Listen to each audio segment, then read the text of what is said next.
Bonjour à tous et à toutes. Julien Creuset à la 60e Biennale de Venise, c'est un tournant dans la considération de ce que l'on nomme la continuité territoriale. Au-delà, cela inscrit la pratique de l'artiste depuis son lieu, mais fondamentalement depuis le monde où il vit et agit, tout en étant lui-même agi par son entour. Être ici aujourd'hui me renvoie aussi à cette lettre adressée le 3 février 2022 à 22h54 à l'Institut français. En matière de travail, quand on est engagé, il n'y a pas d'heure, de jour, il y a à faire, à produire, à convoquer les possibles. Jeudi 3 février 2022 à 22h54. Biennale de Venise, objet Biennale de Venise 2022. Bonjour Aude, je reviens vers vous pour un rendez-vous en visioconférence concernant la Biennale de Venise 2022.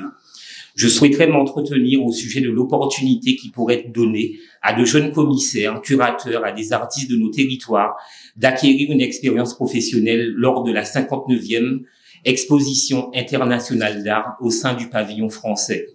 Quel dispositif autour de la Biennale donnant l'opportunité d'acquérir une expérience professionnelle dans le cadre d'une exposition internationale d'envergure, leur permettant de se familiariser avec le réseau international de la Biennale de Venise et de bénéficier du riche contexte culturel et artistique de la ville. À l'heure où le ministère de la Culture et des Outre-mer travaille à un pacte de visibilité des artistes ultramarins, je rêve que la 60e édition de la Biennale de Venise consacre un artiste ultramarin. Dans l'attente de pouvoir échanger avec vous à ce sujet, mes meilleures salutations. Alors, mettre en relief et à distance critique la notion d'ultramarin, Julien en parlait à la conférence de presse. Chacun, on a effectivement notre version de ce que être ultramarin. C'est situer par le prisme connu, mais aussi repenser la relation, redéfinir l'outre. Dixit Cynthia Fibel, une ancienne élève du campus caribéen des Arts, qui le disait dernièrement au symposium de la Friche de la Belle de Mai à Marseille. Quoi qu'il en soit ici, il s'agit de féliciter Julien, comme il a su bien le dire lors de la conférence de presse. Avant lui, sur les chemins de nos lieux, il y a des Victor Anissé, Ernest Breleur, René Louise, Valérie John et combien d'autres, ils et elles. Ici, et depuis cette école, où j'ai moi-même été étudiant entre 2000 et 2004, cela fait sens. Grâce au choix de Julien de lancer les conférences en Martinique, ses échanges avec l'Institut français en préambule sont renforcés.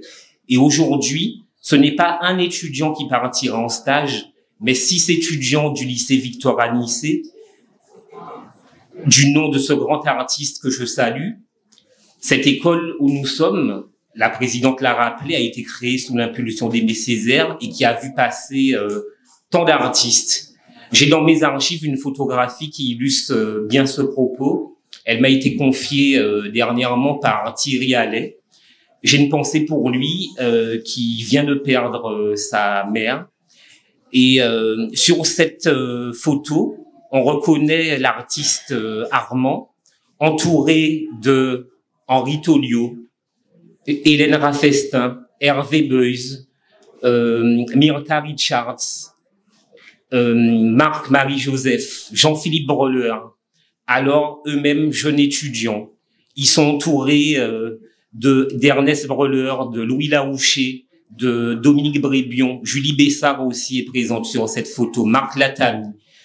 Donc ce moment consacré à Julien nous rappelle comment nous sommes des activateurs de sens, de rencontres, de mémoire, et qu'il s'agit de ne pas laisser l'oubli, dans l'oubli nos récits, nos contes, nos imaginaires, pour nourrir plus encore notre relation vivant. Alors ainsi, juste te dire, Julien, comment, au nom de ceux et celles qui nous ont précédés, au nom de ceux et celles qui arrivent, comment nous sommes fiers de toi. Que les vents te soient favorables et puisse ton pavillon recevoir le meilleur accueil des publics, de la presse, de la critique, que toi-même, Julien, tu tires entière satisfaction de ce grand moment auquel tu es convié et auquel tu nous convies.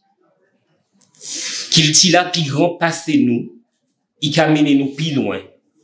Notre culture nous dépasse, elle nous conduit plus loin. Merci, on chaille.